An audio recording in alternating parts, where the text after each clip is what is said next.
Un gars blanc qui est pro-Chine et un gars chinois qui est anti-Chine. Bien sûr, la Chine est très amicale avec les pays d'Afrique ou du Moyen-Orient. Mais je pense que cela est simplement la Chine qui essaie de créer cette version alternative de l'ordre mondial à celle des États-Unis.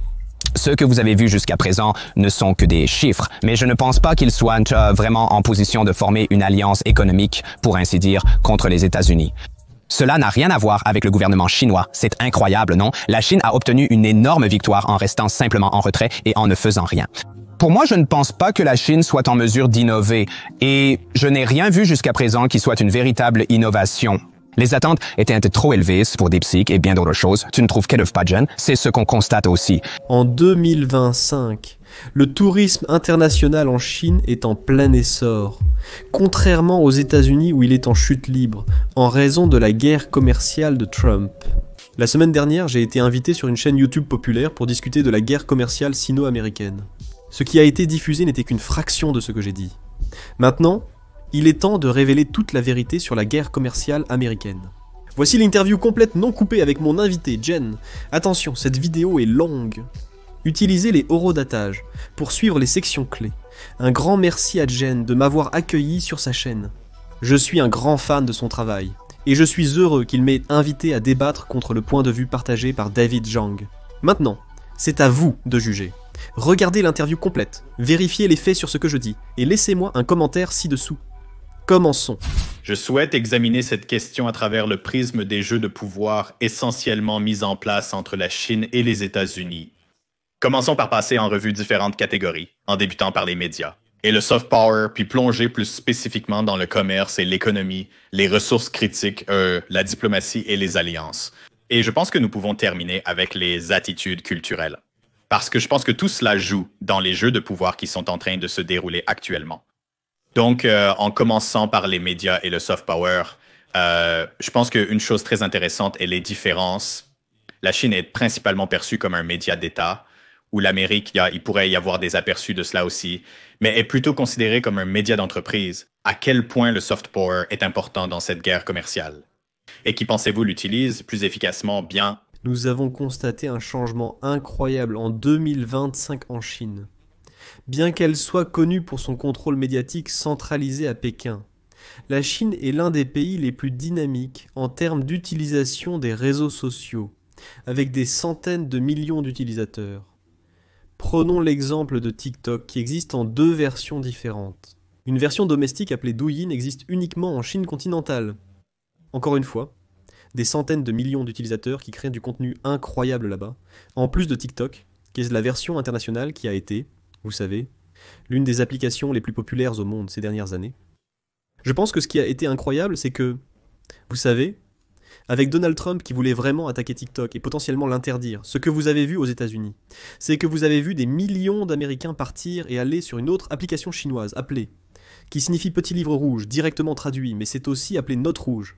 Et ce que nous avons vu, c'est que nous avons en fait vu une grande victoire de la soft power pour la Chine, parce que ce que des millions d'Américains ont découvert est, ils ont réussi à se connecter avec des millions de Chinois et ont commencé à découvrir la véritable Chine.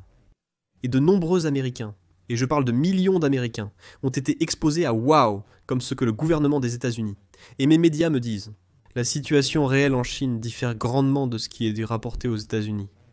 Et je pense que c'est une énorme victoire en termes de soft power pour la Chine ici en 2025. C'était certainement l'histoire principale en janvier et février de cette année, lorsque, encore une fois, des millions d'Américains ont vraiment protesté contre le gouvernement américain. Et Donald Trump a littéralement dit « Et vous ne voulez pas que j'utilise TikTok? Eh bien je vais aller sur une vraie application chinoise appelée Xiaohongshu, et allons voir à quoi ressemble la vraie Chine. » Ils l'ont fait.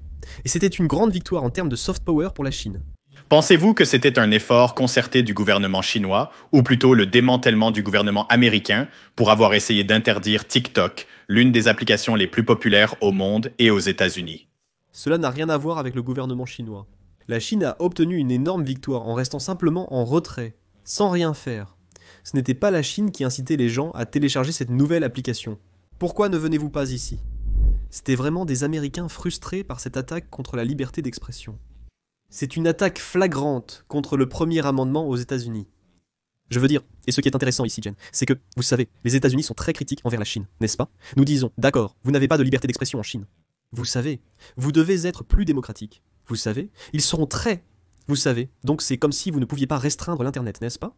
Restreindre l'Internet est mauvais. Cependant, nous semblons nous diriger vers un autoritarisme où l'on commence à interdire les applications que vous pouvez télécharger et utiliser aux États-Unis. Cela ne me semble pas être de la liberté, cela ne me semble pas être des droits du premier amendement, donc encore une fois, c'était des utilisateurs américains qui protestaient essentiellement et qui trouvaient, vous savez, en allant là-bas, donc c'était un énorme choc. Et nous avons vu cela dans les médias sociaux chinois, quand en fait beaucoup de Chinois se demandaient pourquoi y a-t-il autant d'étrangers sur cette application? Comme mon fil d'actualité est maintenant plein de blancs qui parlent comme de l'anglais. Qu'est-ce qui se passe avec mon application? Et en fait, beaucoup de Chinois n'aimaient pas ça. Ils se disaient, waouh, c'est notre application, nous aimons, tout est en anglais maintenant. Comme, je n'aime pas ça, je veux parler chinois, je veux mon chinois. Et puis après quelques jours, c'est comme, en fait, c'est plutôt cool. Votre curiosité pour la Chine est vraiment intéressante. Poursuivons ces échanges culturels enrichissants. Et donc ils ont commencé à poser des questions. Nous avions des Chinois qui disaient « Hé, j'ai des devoirs de maths, j'ai des devoirs d'anglais. Pouvez-vous m'aider avec ça ?» Les Américains sont comme « Hé, frère, je suis là pour toi. Laisse-moi t'aider avec tes devoirs. » C'était donc une chose incroyable, Jim. Parce que tu avais des millions d'Américains qui se connectaient avec des millions de Chinois. J'ai toujours défendu une meilleure relation entre les États-Unis et la Chine. Pour la première fois, ces peuples communiquaient.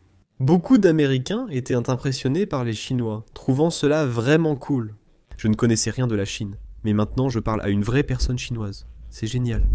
L'essentiel pour ce monde est d'apprendre à collaborer.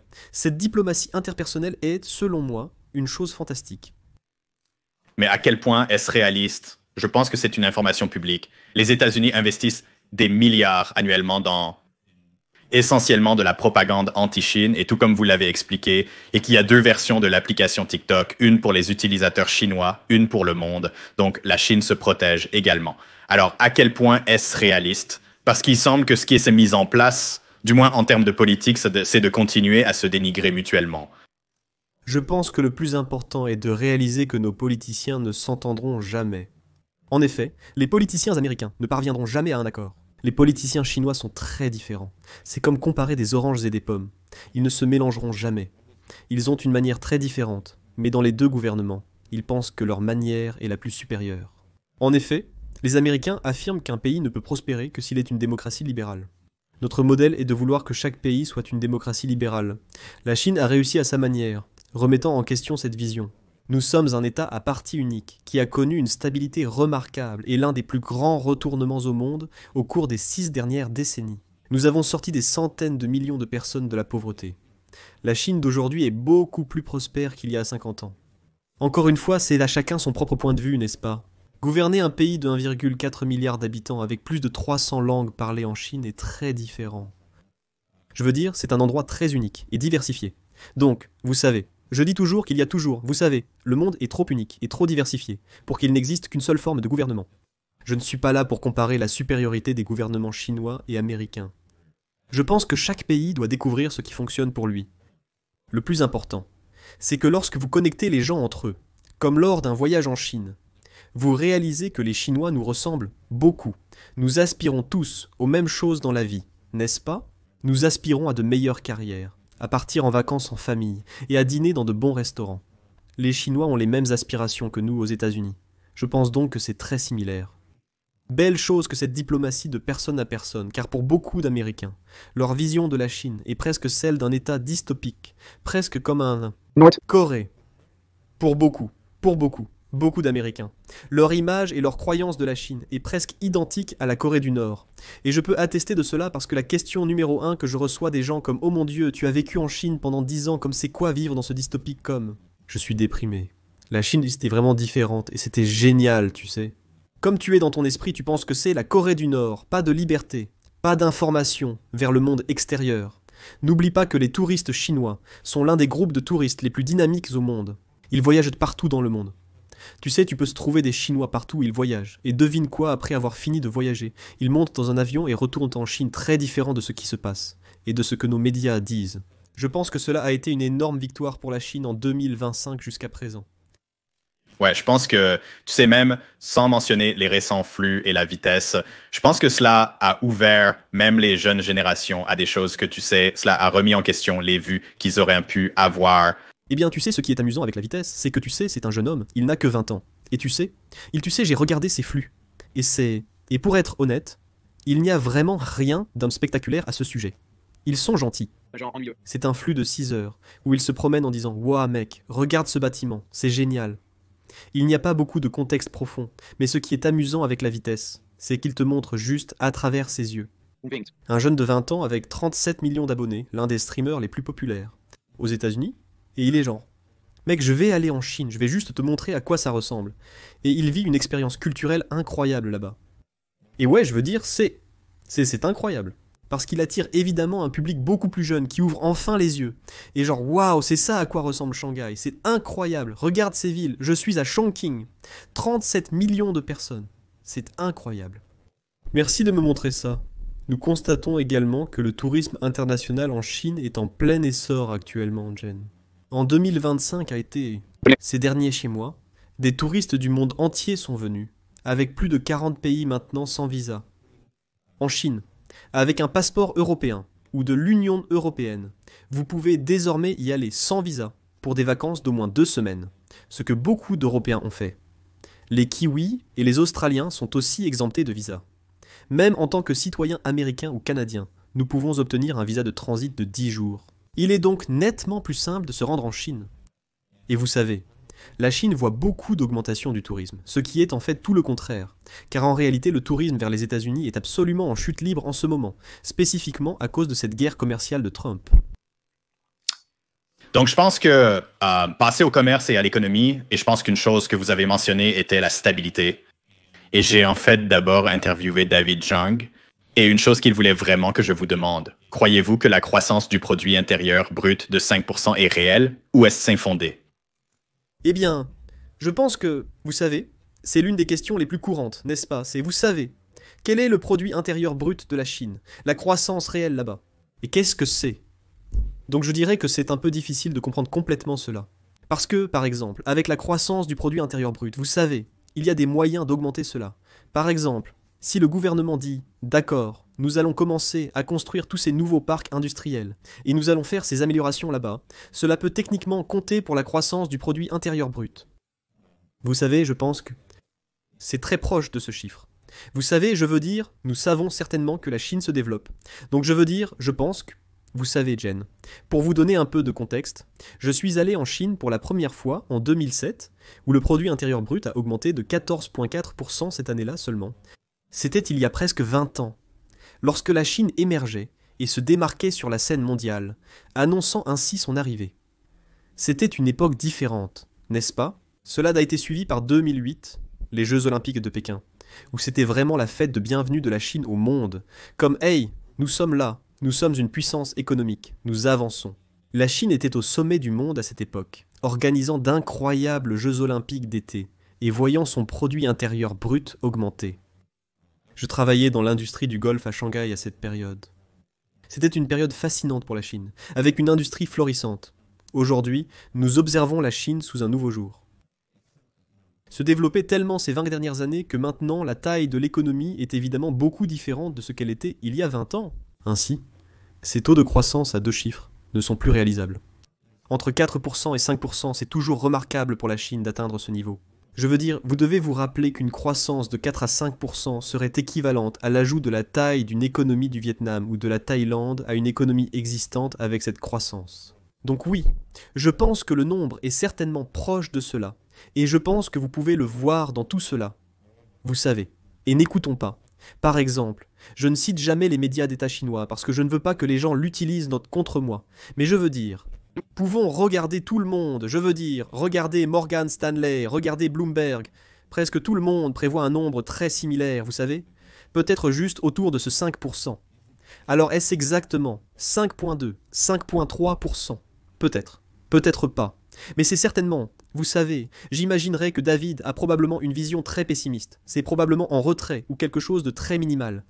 Encore une fois, utilisons simplement des sources médiatiques occidentales. Vos sources américaines comme Bloomberg ou Morgan Stanley. Ils vont être très proches de cela. Alors disons 4,5% à 5%. Je crois que les jeux de pouvoir dans cette guerre commerciale ont été intéressants. Et je pense que la règle générale en matière de pouvoir est que le côté qui a le moins besoin de l'autre a souvent plus de levier. Qui a le plus à perdre dans cette guerre commerciale? La Chine avec son économie dépendante des exportations ou les États-Unis avec son marché axé sur la consommation? Je suis convaincu qu'il s'agit des États-Unis, sans aucun doute. Et j'aimerais débattre avec n'importe qui à ce sujet, car il y a cette idée que, vous savez, nous en Amérique n'avons pas besoin de la Chine. La Chine a besoin de nous, n'est-ce pas? La Chine a besoin de nous envoyer toutes leurs marchandises. Jen, savez-vous quel pourcentage des exportations de la Chine vont aux États-Unis? En réalité, nous n'avons pas besoin d'eux. Notre déficit commercial s'élève à 330 milliards. C'est tout ce que je sais. Donc, en gros, 14. D'accord. Donc nous avons 14 des biens chinois qui vont aux États-Unis. Ce qui signifie évidemment qu'il y a 86 qui vont partout dans le monde. Donc vous savez maintenant. Donc ce que nous devons comprendre, c'est cela. Une guerre commerciale. Est-ce que cela va seulement nuire à l'Amérique, comme si la Chine n'allait pas être blessée par cela? Absolument. La Chine sera blessée. Comme c'est le cas, une guerre commerciale va absolument nuire à chaque partie impliquée. D'accord? Donc, je veux dire, nous pouvons voir cela. Nous voyons même des pays qui ne sont pas impliqués dans cela, comme le Portugal, d'accord? Ils vont être pris au milieu de cela, n'est-ce pas? Il s'agit donc d'une guerre commerciale mondiale impliquant littéralement tous les pays. Et c'est pourquoi je parle toujours de la relation entre les États-Unis et la Chine, car elle est si importante pour l'avenir de notre monde, car chaque pays du monde, vous savez, fait des affaires et travaille, ou vous savez, subit un certain type d'effet d'un États-Unis et de la Chine. Maintenant, la Chine est une puissance manufacturière établie depuis de nombreuses décennies, et s'est clairement positionnée comme telle. Mais il y a quelque chose que je veux que les gens comprennent. Vous savez, beaucoup de gens en Amérique, c'est ce que j'entends. C'est que nous n'avons pas besoin des trucs bon marché de la Chine, n'est-ce pas? Nous n'en avons pas besoin. Nous pouvons tout fabriquer en Amérique. Eh bien, c'est absolument déconcertant d'avoir cette pensée parce que la Chine, pendant 50 ans, a construit cette chaîne d'approvisionnement et cette prouesse de fabrication pour arriver au point où elle en est aujourd'hui. Et vous pensez quoi? D'un claquement de doigts. Nous allons simplement pouvoir délocaliser des usines ici. Nous allons simplement pouvoir tout faire ici aux États-Unis. Notre pays n'a pas la capacité de production nécessaire, ce n'est pas ainsi qu'il est configuré. Aux États-Unis, comme nous venons de le faire, nous donnons le meilleur exemple possible. Serait Apple, et ce que je pense, et je pense qu'il y a quelque chose là-bas. Et j'ai des preuves vraiment concrètes de pourquoi je crois que les États-Unis ont plus à perdre. La première chose est ça que vous voyez une position très faible. De Donald Trump, d'accord? Donald Trump sort, et il impose absolument 145 tarifs sur la Chine maintenant, en quelques jours. D'accord. Il commence automatiquement à revenir sur cela. Et il dit d'accord, nous allons devoir donner une exemption à quoi? Eh bien, nous devons donner une exemption aux ordinateurs. Moniteur de cellules. Téléphone, smartphone, voire panneaux solaires. Et vous regardez comme sur toutes les exportations de la Chine vers les États-Unis. C'est le domaine numéro 1, non?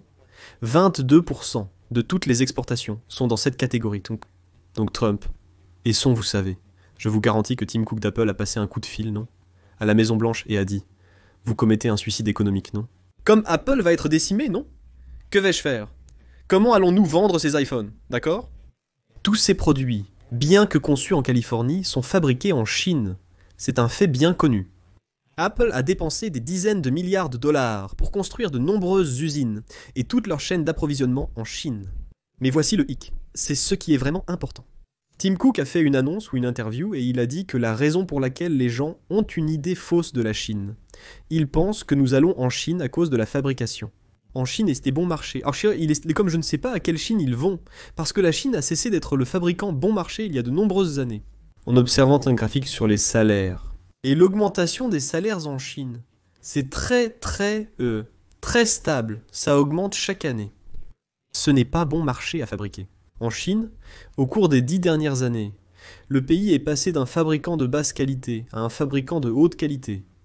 Vous pouvez donc y faire fabriquer des produits bon marché. En Chine, vous pouvez obtenir certaines des technologies les plus avancées au monde. Fabriquer en Chine. Absolument vous pouvez. Tim Cook a dit que nous allons en Chine pour fabriquer à cause de la qualité des ingénieurs. Nous sommes en Chine pour la qualité de la production, pas pour un avantage de prix. Nous n'avons pas de main-d'œuvre bon marché là-bas. Selon lui, aux États-Unis, si on cherche un ingénieur en outillage, ce n'est pas comme en Chine. Il affirme que de nombreux ingénieurs en outillage pourraient concevoir cet iPhone, et qu'ils pourraient remplir une salle de classe. Aux États-Unis, mais en Chine, je peux remplir plusieurs terrains de football. Apple est en Chine pour avoir accès à des ingénieurs en outillage, selon une citation directe de Tim Cook. Cette citation exacte est partout sur Twitter, tirée d'une interview vidéo qu'il a faite. Vous pouvez la trouver facilement sur internet. Mais encore une fois, c'est pourquoi Trump a dû rapidement changer de cap et commencer à dire « Ok merde ». Honnêtement, nous ne pouvons pas survivre à des 155% sur tous ces appareils électroniques fabriqués en Chine. C'est donc une énorme position de faiblesse pour moi, parce que vous avez essentiellement montré à la Chine. Votre jeu, C'est l'art de la négociation de Trump, n'est-ce pas? J'ai quelques points ici que je peux vous envoyer. Mais voici le titre de Bloomberg d'hier. Trump presse la Chine de faire une offre de tarifs pour apaiser la guerre commerciale. Donc Trump tend maintenant la main à la Chine. Hé, vous devez conclure un accord avec moi pour que nous puissions apaiser cette guerre commerciale. Encore une fois, qui est en position de force ici? Qui semble plus vulnérable et plus faible ici? Voici une citation étonnante de Donald Trump tirée de son livre L'art de la négociation. Le pire lors d'une négociation est de sembler désespéré de la conclure. Donald Trump, citation de l'art de la négociation. Donc vous avez Donald Trump, et ce que je pense, c'est un geste très désespéré, en tendant la main à la Chine en disant « Hé, vous devez me faire une offre. » Une offre de votre part était nécessaire pour apaiser la situation. Eh bien, qui a l'air désespéré maintenant? Donald Trump ressemble à l'ex-petit ami désespéré qui harcèle son ex pour se remettre ensemble. C'est une perte de face absolue pour les États-Unis. Et cela vous montre à quel point le président des États-Unis est incompétent en ce moment.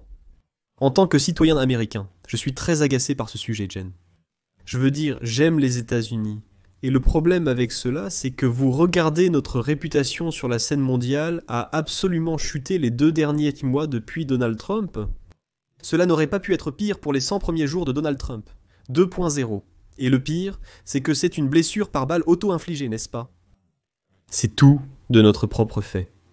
Ce n'est pas une crise financière mondiale ou un coronavirus disease qui est stable comme « Waouh !» C'est un facteur externe qui est hors de notre contrôle. Tout est sous le contrôle de Donald Trump. Et il a très mal géré la situation. Si je peux vous contester, alors que nous enregistrons ceci aujourd'hui, les États-Unis viennent d'augmenter les 245%.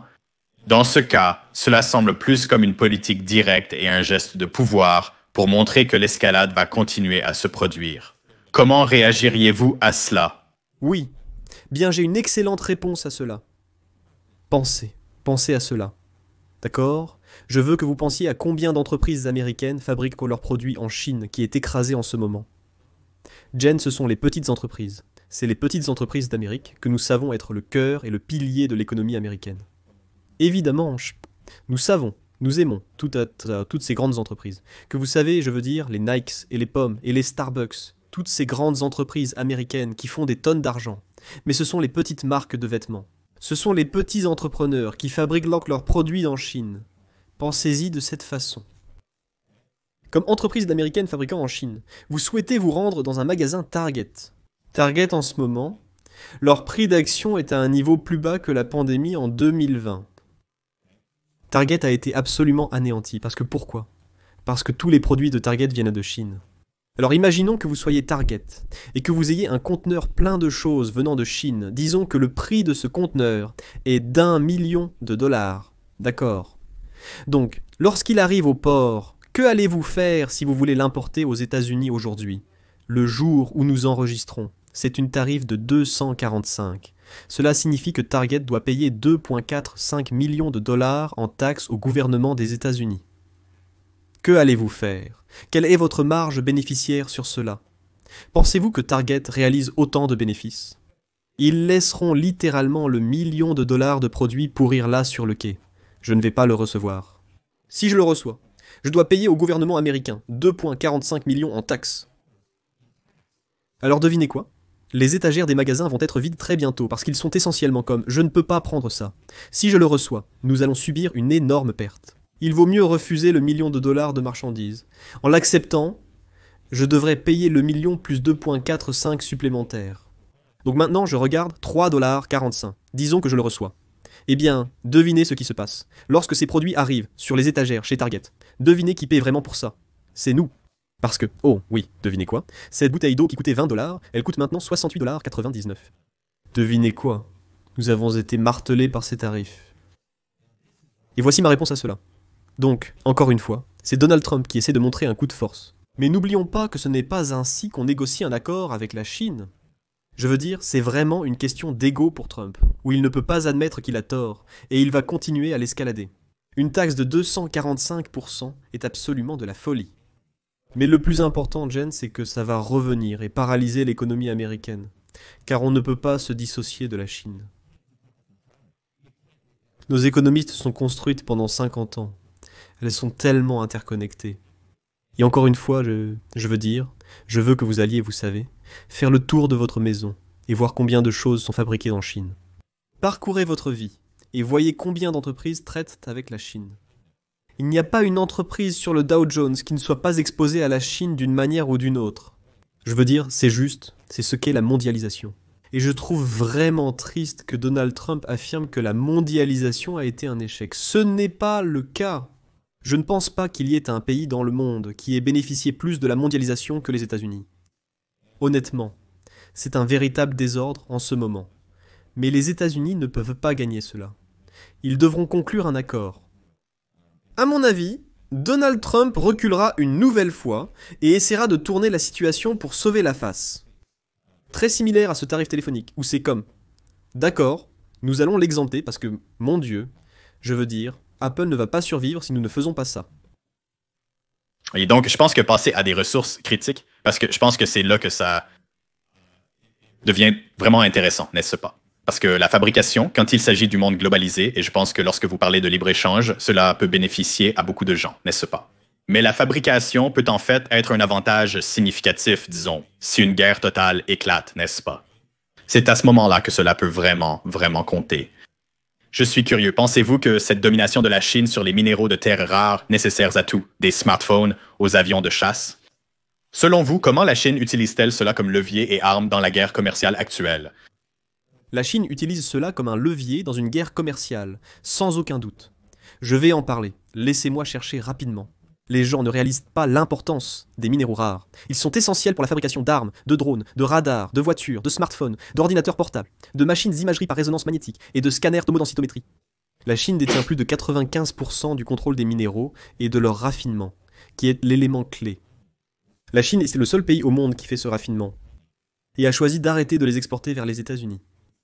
Donc, c'est en fait, je pense, la plus grande partie de cette guerre commerciale. Mais nous voyons où, encore une fois, la Chine est impliquée. Ils sont le seul pays au monde qui peut réellement résister aux États-Unis. Vous et vos téléspectateurs ne le savez peut-être pas, mais je suis également citoyen canadien, ma femme étant canadienne. J'ai vécu 5 ans au Canada, suffisamment pour obtenir la double citoyenneté américaine et canadienne. J'étais de retour à Toronto il y a quelques jours. Et c'est incroyable comment le sentiment des Canadiens a changé, et comment ils voient les États-Unis. Nos voisins canadiens ont toujours été des frères, ils ont toujours été de grands fans des États-Unis, mais ils ne sont pas heureux en ce moment, et ils ont tout à fait le droit de l'être. Mais le problème est que le Canada n'a aucun levier. Le Canada ne peut pas résister aux États-Unis. Économiquement, Parce que c'est un dixième de l'économie. Dépendante. À cela, c'est tellement... Le Canada est actuellement dans une situation difficile. Ils sont dépendants et font appel à la fraternité qui les unit à leurs alliés pour obtenir de l'aide. Nous partageons la plus grande frontière terrestre, tu sais, entre 2 pays dans le monde. Rappelle-toi le 11 septembre, lorsque les avions ont été détournés. Les avions américains atterrissaient au Canada, et les Canadiens prenaient soin des Américains qui avaient besoin d'aide. Nous avons tous aimé le Canada. Mais dans cette guerre commerciale, ils ont malheureusement très peu de levier. Et donc c'est la chose qui a du levier. Le Mexique a-t-il du levier? Non. L'Allemagne a-t-elle du levier? Non. Quel pays dans le monde pourrait réellement avoir un quelconque levier contre les États-Unis pour réellement résister? Et il n'y en a qu'un seul. La seule réponse est la Chine. C'est pourquoi ils font encore une fois la une des journaux hier avec des nouvelles massives. La Chine a dit « Nous n'achetons plus d'avions Boeing ». Observez l'action Boeing, un autre pilier de la bourse américaine. Encore une fois, ce stock a baissé, parce qu'il y a un duopole. C'est seulement Airbus et c'est seulement Boeing. Il n'y a que 2 grands fabricants d'avions. La Chine annule maintenant toutes ses commandes de Boeing et va revenir. Ils ne vont pas se laisser faire. Rappelez-vous que vous devez revenir à l'histoire. La Chine a souffert pendant plus d'une centaine d'années du siècle d'humiliation avec le colonialisme. Les États-Unis voulaient ardemment contrôler la Chine, mais elle a résisté. Mais si vous parlez à n'importe quel Chinois, vous comprendrez que c'est quelque chose qu'ils connaissent. Ils étudient leur histoire, ils connaissent leur propre histoire, et ils sont très sensibles à ce colonialisme et à cette tactique d'intimidation. C'est pourquoi, maintenant, Jen, je pense qu'il est plus important de regarder les pays qui se rapprochent actuellement. La Chine est très active diplomatiquement en ce moment. Xi Jinping est en Malaisie pour conclure un nouvel accord, et le Vietnam vient de signer 45 nouveaux accords commerciaux. Le Japon n'a pas eu de rencontre diplomatique avec la Chine depuis plus de 6 ans. La Corée, le Japon et la Chine se sont réunis à Tokyo il y a 2 semaines, déclarant former une nouvelle alliance pour collaborer et combattre systématiquement les tarifs douaniers de Trump. Le ministre des Affaires étrangères allemand a déclaré qu'en l'absence d'accord avec les États-Unis, l'Allemagne se tournera vers la Chine pour éviter les tarifs imposés par Trump. Guerre tarifaire. Je veux dire, c'est un événement majeur. Majeur qui se passe dans le monde. J'étais au Canada il y a 2 semaines. Pourquoi ? Parce que je tournais un projet pour une entreprise canadienne. C'est un projet incroyable. En fait, c'était une entreprise chinoise. Collaboration, où ils ont bâti une usine laitière de 380 millions de dollars à Kingston, en Ontario. C'est la plus grande usine laitière d'Amérique du Nord, États-Unis compris. C'est à nouveau une formidable collaboration, gagnant-gagnant, pour la Chine et le Canada, mais surtout pour le Canada, car Jen, c'est un cas intéressant. Il y a quelques années, aucune entreprise canadienne ne pouvait produire du lait maternisé. Le Canada dépendait entièrement du lait maternisé américain, une position précaire pour un pays aussi prospère. Mais voilà, la Chine est intervenue. Ils ont construit une incroyable usine laitière. Ils ont même fait une vidéo à ce sujet. Mais le fait est que c'est une situation gagnant-gagnant pour les Canadiens. Et devinez quoi ? Les États-Unis ne sont pas impliqués, n'est-ce pas ? Les États-Unis auraient dû être là. Les États-Unis auraient dû investir dans cela. C'était une opportunité incroyable. Il aurait dû s'agir d'une collaboration entre les États-Unis et le Canada, mais ce n'est pas le cas. Le Canada et la Chine concluent un accord. Vous verrez de plus en plus d'accords similaires se concrétiser. Comme vous l'avez mentionné, le colonialisme et la création de situations gagnant-gagnant rappellent les pièges du projet chinois de la ceinture et de la route. Vous avez mentionné que la Chine s'oppose au colonialisme, mais comment réagiriez-vous aux critiques selon lesquelles la Chine extrait également des minéraux rares et des ressources de ces pays en développement et émergents? En quoi est-ce différent des choses pour lesquelles ils critiquent peut-être l'Amérique? C'est une excellente question. Il faut examiner en profondeur la relation entre l'Afrique et la Chine, comme je l'ai fait dans une de mes vidéos. Ce qui est vraiment intéressant ici, c'est que je n'utilise pas de sources médiatiques chinoises. Les sources que j'utilise dans mes vidéos et présentations proviennent toujours de médias occidentaux. Il y a eu une enquête incroyable qui est arrivée et qui disait « Regardez, vous savez, nous examinons en fait les 20 dernières années. Nous examinons spécifiquement l'influence de la Chine sur le continent africain. Nous avons mené plus de 300 enquêtes à travers l'Afrique durant les 20 dernières années. Et c'est ce que nous analysons actuellement. Et ce que nous avons vu, c'est qu'en réalité, il y a un soutien énorme parmi les Africains locaux pour le pays de la Chine. Et cela ne fait qu'augmenter. Et en fait, la grande conclusion était que la Chine est vraiment populaire là-bas. C'est notre grande conclusion de ce sondage Gallup qui a été réalisé. Et encore une fois, ce n'est pas comme un seul sondage. C'est sur plus de 20 ans et plus de 300 sondages. C'est donc une vaste quantité de données que les États-Unis ne veulent certainement pas entendre. Je dirais que, comme hier, c'est ce que Donald Trump a dit. Il a dit « Je veux que les pays choisissent entre les États-Unis et la Chine ». Mon tweet d'hier disait que Trump veut que le monde choisisse entre les États-Unis et la Chine. Révisons simplement. 150 pays ont déjà adhéré à l'initiative Ceinture et Route de la Chine. La Chine a signé de nouveaux accords avec le Japon, la Corée, le Vietnam et la Malaisie suite à la guerre tarifaire. Les responsables européens ont annoncé cette semaine que le partenariat transatlantique entre l'Union européenne et les États-Unis est mort. Selon les responsables européens, le Groenland a annoncé qu'il chercherait une collaboration avec la Chine, en réponse à l'offre d'achat hostile de Donald Trump, visant à prendre le contrôle de ce pays souverain. Le tourisme européen aux États-Unis a baissé de 40% dans tous les pays de l'Union européenne. Les Canadiens boycottent les produits américains, impactant le tourisme canadien. C'est bien nos frères, n'est-ce pas ? Je suis un citoyen double. Je déteste absolument voir cela entre les États-Unis et le Canada. Plus de 40% des Canadiens ont annulé leur voyage cet été aux États-Unis parce qu'ils ne veulent plus aller aux États-Unis. Donc je veux défier quiconque dit que les États-Unis gagnent cette guerre commerciale avec Trump. Montrez-moi un accord qui a été conclu. Montrez-moi un pays qui est réellement en faveur de ce que fait et dit Donald Trump et qui dit oui, je veux y aller, je veux travailler plus étroitement là-bas maintenant en ce qui concerne cette colonisation. Quand vous regardez la Chine, il y a toujours un dicton en Afrique qui dit que quand les États-Unis viennent en Afrique, ils donnent une conférence. Quand la Chine arrive, là, elle construit des routes, des ports, des hôpitaux, des écoles. La Chine est très simple, je ne vais pas mentir. Ils vont y aller et ils vont dire, regardez, nous voulons ce tungstène, d'accord? Nous sommes tous à propos du tungstène. Vous en avez beaucoup. Nous le voulons. Nous voulons le cobalt. Nous voulons ceci. Nous voulons cela. Mais vous savez, nous sommes des hommes d'affaires, n'est-ce pas? Vous nous donnez A, nous vous donnons B, d'accord? Et donc c'est, je veux dire, vous savez ce qui est incroyable, c'est, vous savez qu'il y a beaucoup de critiques pour cette diplomatie du piège de la dette, n'est-ce pas? Que la Chine asservit les pays du monde entier avec d'énormes prêts qu'ils ne pourraient jamais rembourser. Si vous examinez de près le remboursement de ces prêts, c'est plutôt impressionnant. Jen, ils sont parfois n'importe où, de 30 à 40 ans, autour de 2%. Dis-moi quel plus grand? Je veux dire, où pouvez-vous obtenir un prêt à ce taux? J'aimerais obtenir un prêt de 30 ans à 2%. Inscrivez-moi, j'adorerais emprunter à ce taux. Je pourrais facilement gagner beaucoup d'argent si j'y avais accès. Mais encore une fois, là, ce que vous devez aussi réaliser, c'est que qu'ont ces pays d'autres? Ils ont besoin de s'associer avec quelqu'un. Les États-Unis sont absents. Ils ne fournissent aucun prêt ni aide au développement. Comment alors sortir de ce cycle de pauvreté? Les pays africains prennent exemple sur la Chine, qui était parmi les 10 pays les plus pauvres du monde il y a 50 ans. La Chine a surmonté ces défis grâce à des investissements massifs dans les infrastructures, notamment le plus grand réseau ferroviaire à grande vitesse au monde, ainsi que dans les villes et les citoyens. Ce que les gens ne comprennent pas à propos de la Chine, c'est que c'est la chaîne d'approvisionnement. Encore une fois, je suis allé en Chine, j'ai fait une vidéo sur une usine textile.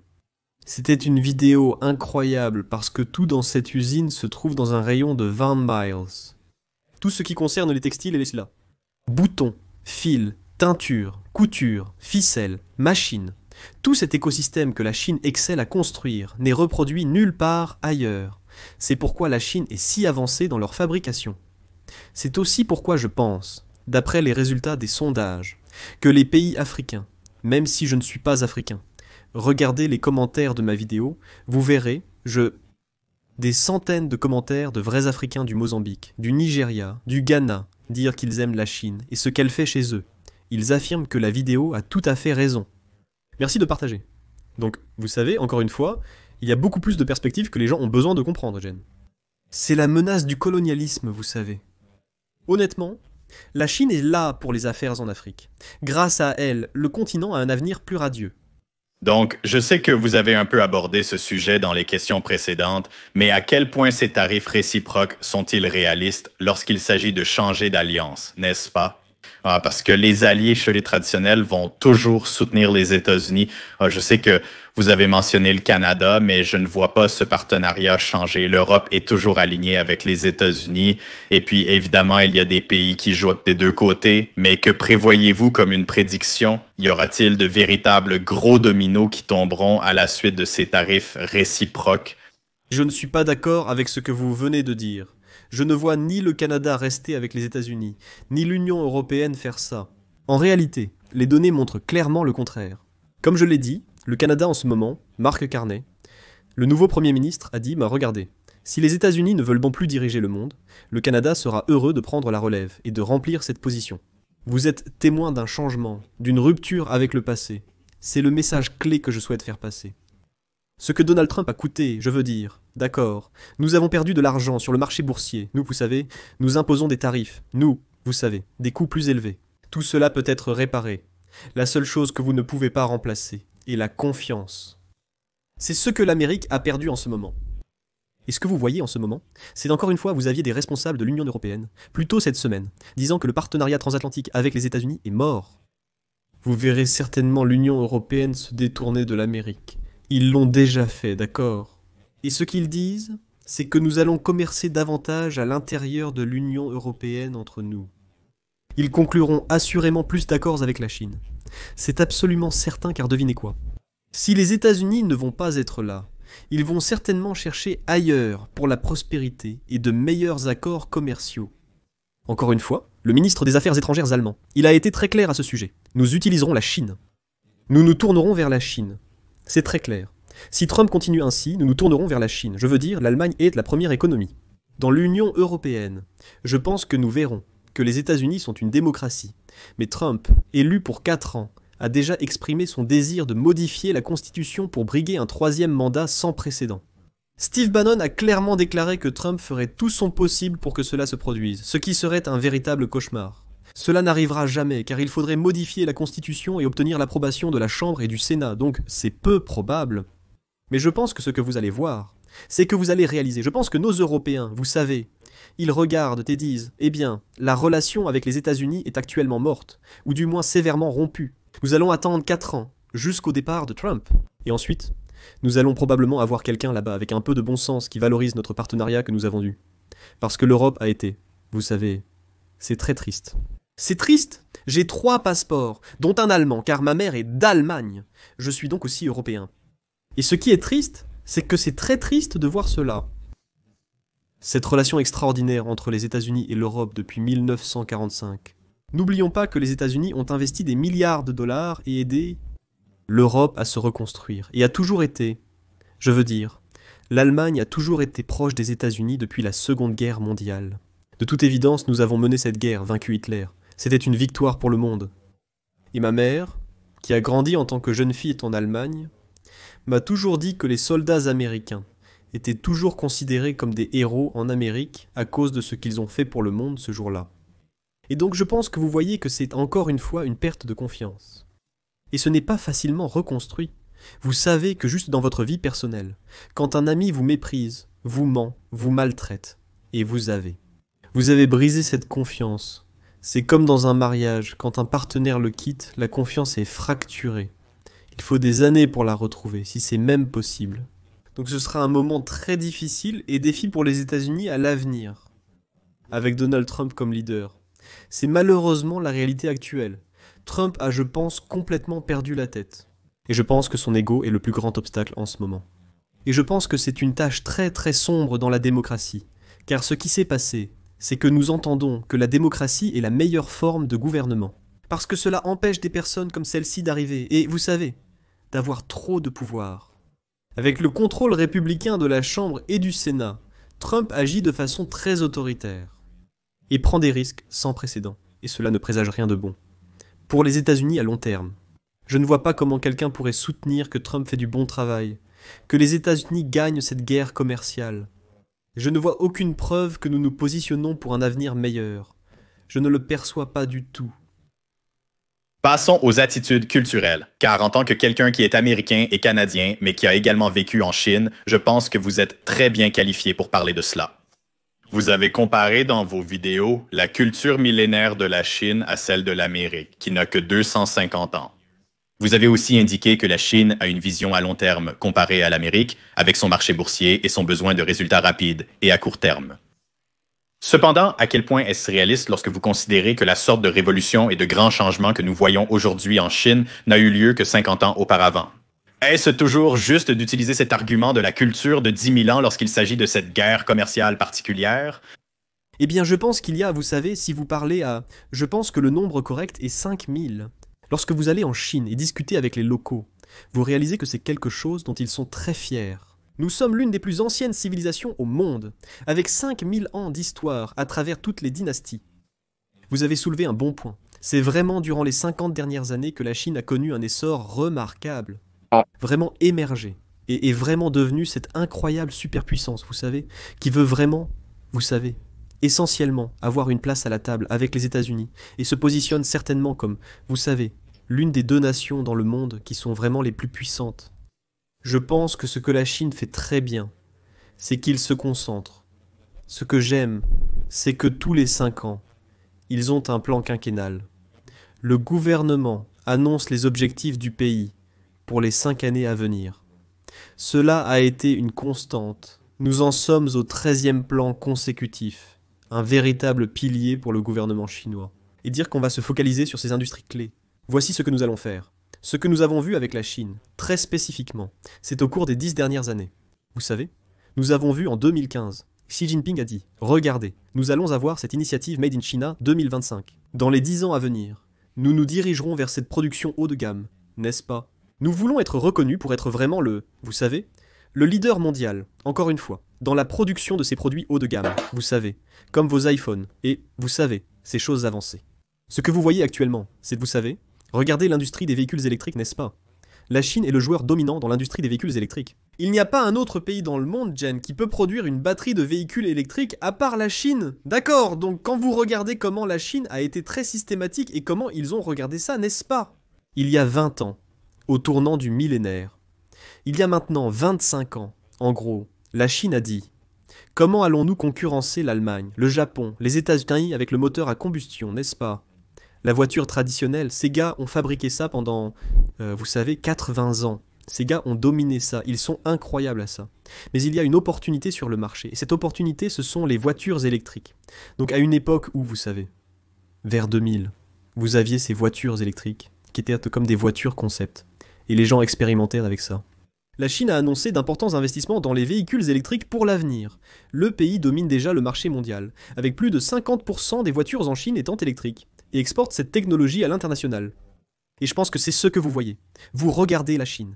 Ils sont le leader dans l'énergie renouvelable. Ils sont en tête dans ces minéraux critiques. Donc ils se positionnent d'une manière où la Chine a 150 pays dans l'initiative de la ceinture et de la route, et est le plus grand partenaire commercial pour plus de 140 pays dans le monde. Vous savez, nous devons nous rappeler que la Chine a beaucoup de force et beaucoup de bonnes choses en sa faveur en ce moment, dans cette guerre commerciale mondiale. Vous savez, je me souviens, vous savez, quelqu'un se disputait avec moi sur Twitter et il disait « Oui, mais vous savez, les États-Unis, nous avons nos alliés occidentaux. Nous avons le G7, vous savez. Et nous tous les membres du G7 sont avec nous. Je suis comme « Parlez à vos membres du G7 en ce moment. Ils ne sont pas contents des États-Unis. Ils ne sont pas satisfaits de Trump.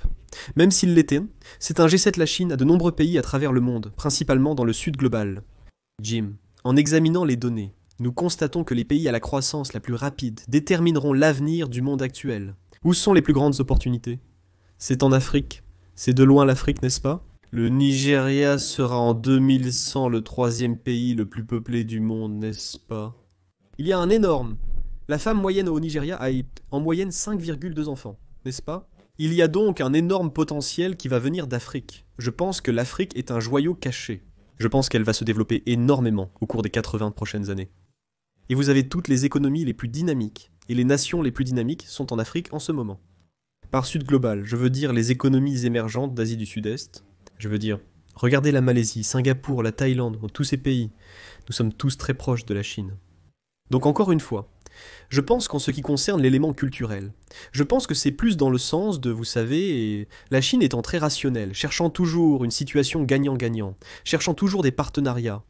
Si vous avez passé du temps avec une personne chinoise, vous savez qu'ils adorent gagner de l'argent. Ils adorent conclure des affaires. Je me concentre principalement sur les affaires interculturelles entre les États-Unis et la Chine. J'ai toujours trouvé les Chinois agréables à travailler avec, car ils sont très simples. Nous n'allons pas nous mêler de politique, n'est-ce pas? Nous n'allons jamais comparer les avantages de la démocratie et ceux d'un État à parti unique. Les Chinois ne discutent pas de cela. Concentrons-nous sur les affaires, les accords et apprenons à collaborer. Vous soulignez donc que la culture d'entreprise établie de longue date, bien qu'orientée business, est plus bénéfique que la culture du résultat trimestriel typique des États-Unis. Oui, je veux dire, je pense que l'Amérique, nous avons un trait, je pense que nous avons une culture très toxique parce que nous avons une société qui est construite sur la cupidité. Soyons honnêtes, appelons un chat un chat. Wall Street était construite sur la cupidité. Les entreprises américaines, je veux dire, regardez-le de cette façon, Jen.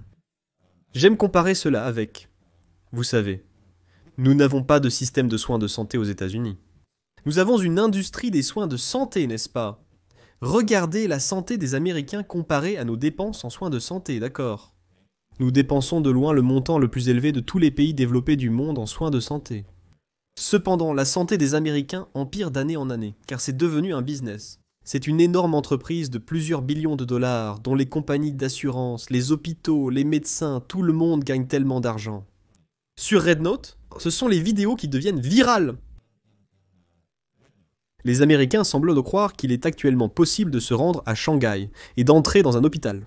En moins d'1 heure, vous pouvez obtenir une imagerie par résonance magnétique pour $100 à l'étranger. Aux États-Unis, cela coûte 3 à 4 000 $ à cause des compagnies d'assurance impliquées. Les gens sont comme c'est incroyable. Vous avez des hôpitaux incroyables. Vous avez des machines incroyables. Vous avez des médecins incroyables. Comme vous savez, la Chine est là où l'aspect socialiste entre en jeu. Pourquoi devrions-nous vous facturer 5 000 $ pour une imagerie par résonance magnétique, alors que cela ne coûte pas cela? C'est une machine. Vous faites un scan. Cela doit être abordable pour les gens parce que c'est ce que nous appelons un droit de l'homme, si vous voulez, d'accord? Je veux dire, quelle est la première cause de faillite aux États-Unis? La dette médicale. C'est vrai. C'est quelque chose qui n'existe pas au Canada, n'est-ce pas? Au Canada, nous avons des soins de santé universels gratuits. Au Canada, l'accès aux soins de santé est un droit humain fondamental. Si vous avez besoin d'une chirurgie, vous allez à l'hôpital et vous l'obtenez, sans vous soucier de votre capacité à payer ou de vous endetter. En effet, nous sommes le seul pays développé à ne pas avoir cela.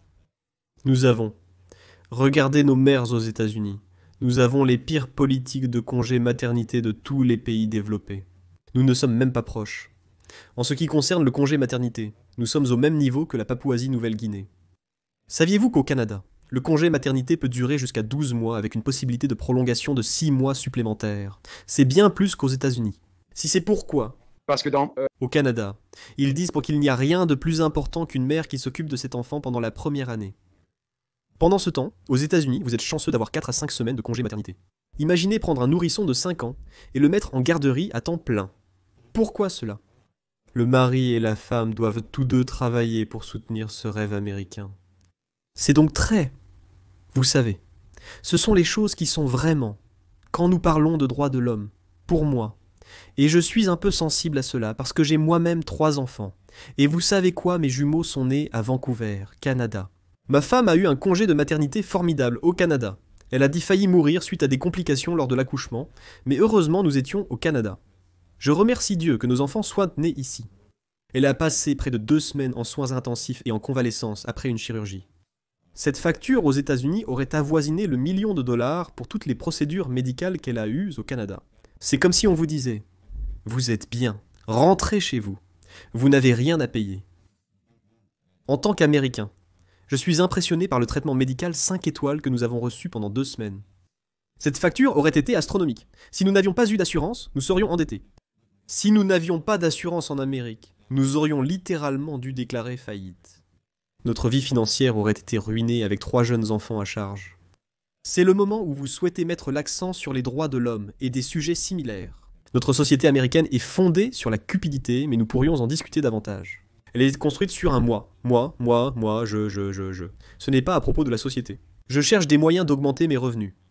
Quand on observe les politiques dans le monde, sans même parler de la Chine, on constate que... C'est pourquoi je pense que le Canada, avec son congé de maternité et ses soins de santé universels gratuits, est extraordinaire. Les États-Unis doivent améliorer leur société pour les générations futures, s'ils veulent rester le leader mondial.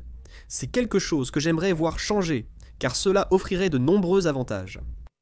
En appliquant ces normes culturelles à la politique, comment voyez-vous cela se traduire dans la guerre commerciale et qui en sortira gagnant? Je pense que ce qui se passe est maintenant, vous savez. Si je vais faire une prévision sur qui va gagner et ce qui va se passer, vous allez voir une relation très fragmentée entre les États-Unis et la Chine. Mais vous allez voir une relation très fragmentée entre les États-Unis et chaque pays. Il n'y a pas un pays dans le monde en ce moment. Personne n'est satisfait des États-Unis actuellement. Aucun pays au monde ne l'est. Vous savez, ravi de ce que fait Donald Trump. Je veux dire, parce que vous avez même, vous savez, encore, vous avez ces petits pays comme le Cambodge, comme le Vietnam, qui ont été pris dans les feux croisés des États-Unis et de la Chine.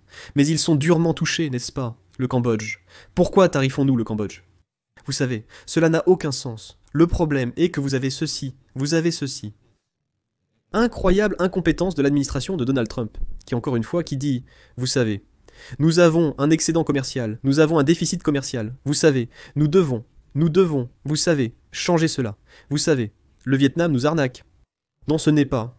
Vous savez, la raison pour laquelle il y a ces différences commerciales est que, vous savez, le Vietnam n'a pas l'argent pour acheter tous ces iPhones et Tesla et tout. Il y aura une différence dans le commerce.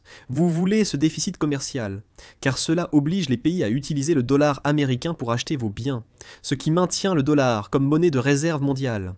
Donc, vous avez une sorte de double standard de la part de Donald Trump. Nous voulons que le commerce soit zéro. Zéro, mais nous voulons aussi que le dollar des États-Unis soit la monnaie de réserve mondiale. Il est impossible d'avoir les deux, car ils se contredisent. C'est de l'économie de base dont l'administration Trump et ses conseillers ne semblent pas avoir connaissance.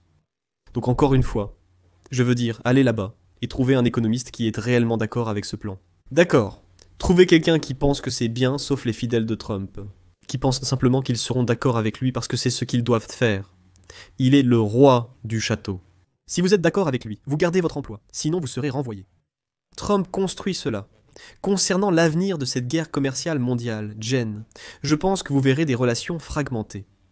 Nous serons dans une impasse jusqu'à un changement de politique, qui arrivera après 4 ans, car Trump ne peut pas obtenir un 3e mandat. Et, tu sais, mais c'est une période triste. Je pense que c'est une période triste pour les États-Unis parce que, encore une fois, oublie la Chine, regarde nos alliés les plus proches et quelle est leur perception des États-Unis en ce moment. C'est là que tu dois aller.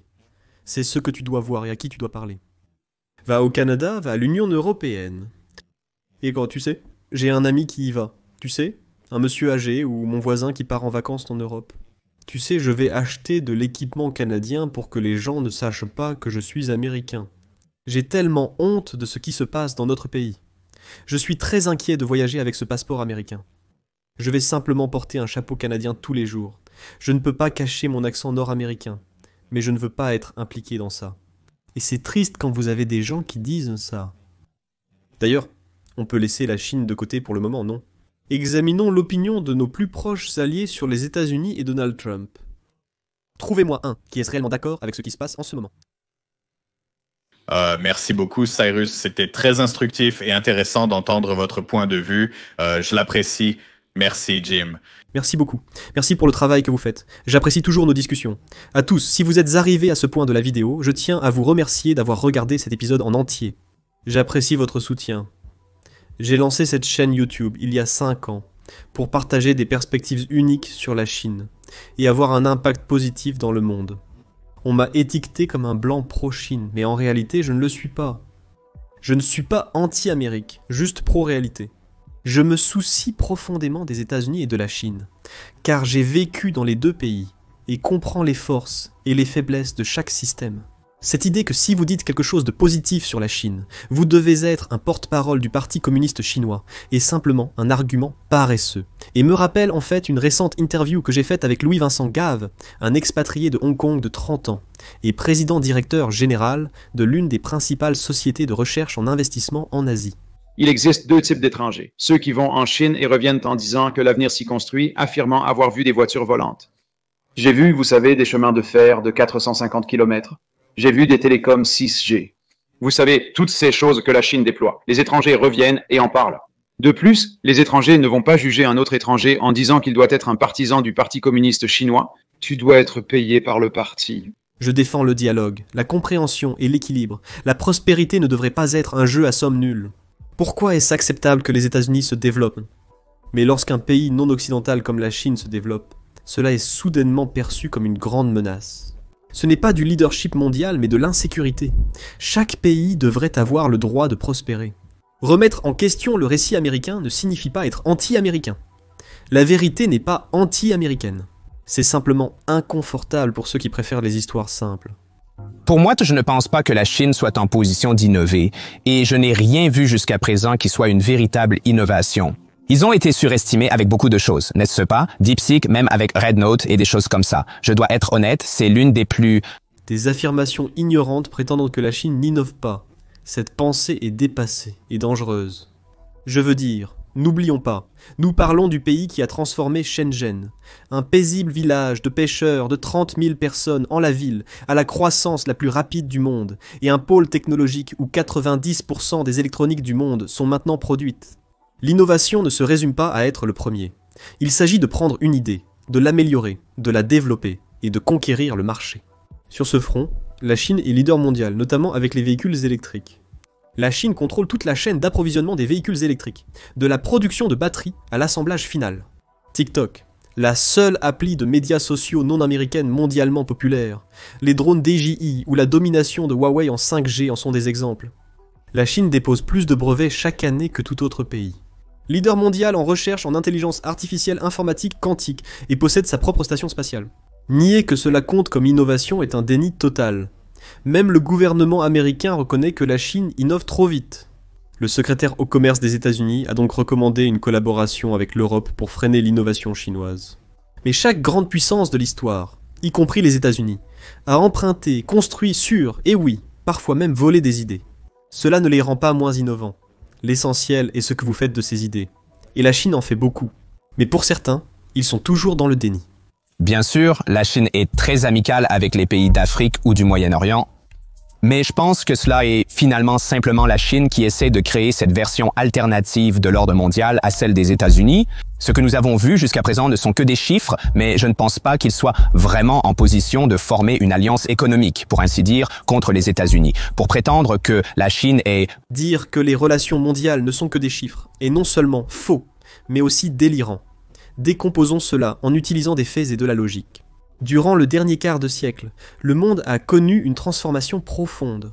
Au début du XXe siècle, les États-Unis dominaient le commerce mondial, mais avançaient rapidement à aujourd'hui, et la Chine est le premier partenaire commercial pour plus de 120 pays. Pensez-y. Le sud global, de l'Afrique à l'Amérique latine et l'Asie du Sud-Est, se tourne de plus en plus vers la Chine comme principal partenaire économique, au détriment des États-Unis. La Chine a construit des infrastructures, telles que des ports, pipelines, autoroutes et systèmes ferroviaires, dans les pays en développement via des initiatives comme la ceinture et la route, visant à extraire des ressources et établir des relations commerciales durables. Et ça fonctionne ? Les pays se précipitent pour signer des accords commerciaux avec la Chine, se détachant des États-Unis imprévisibles et alourdis de tarifs douaniers. Soyons clairs, j'aime les États-Unis, mais nous repoussons nos alliés, alors que la Chine attire de nouveaux partenaires. Quand on dit que le commerce de la Chine n'a pas d'importance, on montre qu'on n'a pas été attentif. Le commerce, c'est le pouvoir. Les relations sont un levier. Et actuellement, la Chine maîtrise mieux ce jeu que ce que la plupart des gens à Washington veulent reconnaître. En fin de compte, le monde doit trouver un moyen de travailler avec la Chine, car la Chine ne va nulle part de sitôt. Si les États-Unis et la Chine peuvent coopérer, le monde entier en bénéficiera grandement. Si vous voulez plus de contenu, cliquez ici pour voir mon interview complète avec Louis-Vincent Gave, un des meilleurs experts de l'économie chinoise. C'est une interview incroyable à ne pas manquer. Merci à tous pour votre soutien continu. Au plaisir de vous retrouver dans notre prochaine vidéo.